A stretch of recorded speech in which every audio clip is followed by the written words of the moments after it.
Hello, Ireo here and I am interviewing Dream Books LLC's author Daniel Lance Wright. How are you today?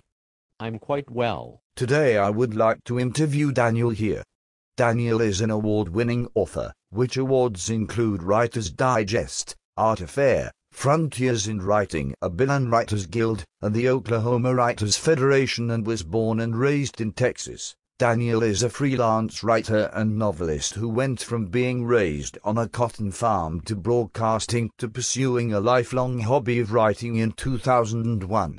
Please give Daniel a warm welcome as he talks a little about Paradise Flawed. What is Paradise Flawed about? Do you really need to put your hands out like that? I can't put them down. That stinks. I know. So what is Paradise Flawed about? It's about a Midland, Texas man who wants nothing more than to renew relationships with his wife and daughter, choosing a New Mexico mountain resort as the best place to do that. A forest fire is intentionally set, and survivors of the resort must flee higher up on the mountain. This begins a series of high-pressure situations to ensure their survival.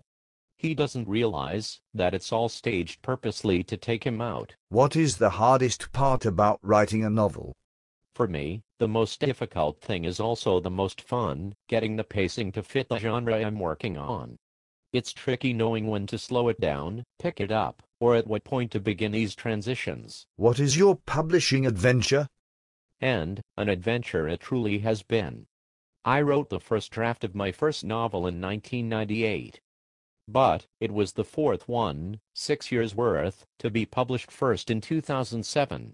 It was 2003 at the Oklahoma Writers Federation conference in Oklahoma City that I heard one of the speakers tell an audience that a novelist must string together approximately 250,000 words before the writer can even begin to understand the mechanics of a novel, much less write a good one. Amazingly, this number turned out to be fairly accurate in my case by the time I had my first one published. If your book was turned into a movie, what character would you want to play? I'm glad you asked which character I'd want to play, and not which one I should play. Of course, I'd like to be the protagonist, good-looking and heroic with a magnetic personality.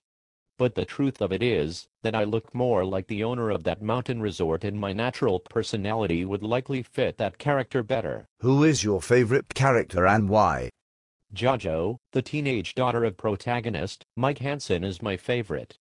I've always admired characters that have the capacity and self-esteem to take orders and do what they're told, but when the situation calls for it, can step up and take the lead if necessary. There are several instances in which our group of survivors running for their lives would have given up, but Jojo refuses to let that happen. Who is your least favorite and why? Obviously, that would have to be Barry Essel, the ruthless Midland oil man. The reason is simple: I've known too many people more than willing to walk over the top of someone to get what they want in the business world. They are quite common in the world today. Essel is simply a composite of all those types, and, tragically, I don't believe terribly exaggerated. Can we see these characters again in a different book? I've given that some thought in the past, and came to the conclusion that the survivors have a strong relationship and courage forged in fire. I can see them pulling together to possibly help others in trouble at some point in the future. What makes your book special? I believe it goes back to pacing. It's a story that begins as a family nearing crisis, a man job-stressed, a wife blinded by high society standards, and a daughter losing all respect for her mother. It's a story that could be told about any number of families in our country, but, suddenly, this family crisis vanishes and the story explodes into an unexpected frenzy that the reader must race to keep up with it. Why should people buy it? It's a study in what true heroism really is, and how it might be applied to very normal people. I believe anyone buying the book can identify with these characters, and see themselves among the players as they're swept up into the story. How do you find time to write? I'm a bit odd when it comes to my writing time. I'm an early riser, always have been. That in itself is rare among the peers I have gotten to know. Usually, from about 5 a.m. until late or 9 a.m. I consider prime. It's quiet and my mind is clear as it's going to be. I've learned that, if I write something in the afternoon, to look it over closely in the morning, because it might not make sense on the second look. Is there a book that you have written waiting to get published? Oh yes. I, like most novelists, have manuscripts that I've been shopping, but have yet to find the right publishing fit. I have one that was chosen as the top unpublished mainstream novel in the Oklahoma Writers Federation contest in 2005. I'm still seeking a home for it because publishers, I think, see it as a cross-genre story. It's about teens, but it's not a young adult. I have 3 others that I'm working on finding a comfortable publishing fit for. I do have publishing contracts on work yet to be released, The Last Radiant Heart, to be published by Virtual Tales in the spring or summer 2010, and Where Are You, Anne Bonny, to be published by Rogue Phoenix Press in May 2010. What is your favorite part of the book? That's a difficult question, because I don't see any one part better than any other. That's probably because I see every part as integral to the story as a whole.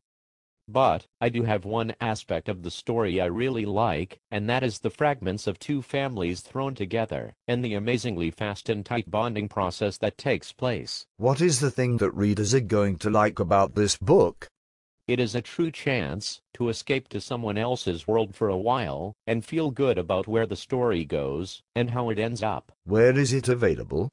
www.barnesandnoble.com and www.booksamillion.com and www.amazon.com and of course www.dreambookslook.com. If someone would like a signed copy, they can email me directly, wrightthing@hotmail.com. It's still early in the game and other outlets are being worked on. Do you have any other events coming up? I'm currently working with Dream Books LLC, my publisher, on getting things lined up for the coming weeks. For now, I'll just have to say, stay tuned. Well, thank you for your time. You are welcome. I was happy to come. Paradise Flawed is available now at any place books are sold. You can also purchase online by clicking the link to the right. Bye.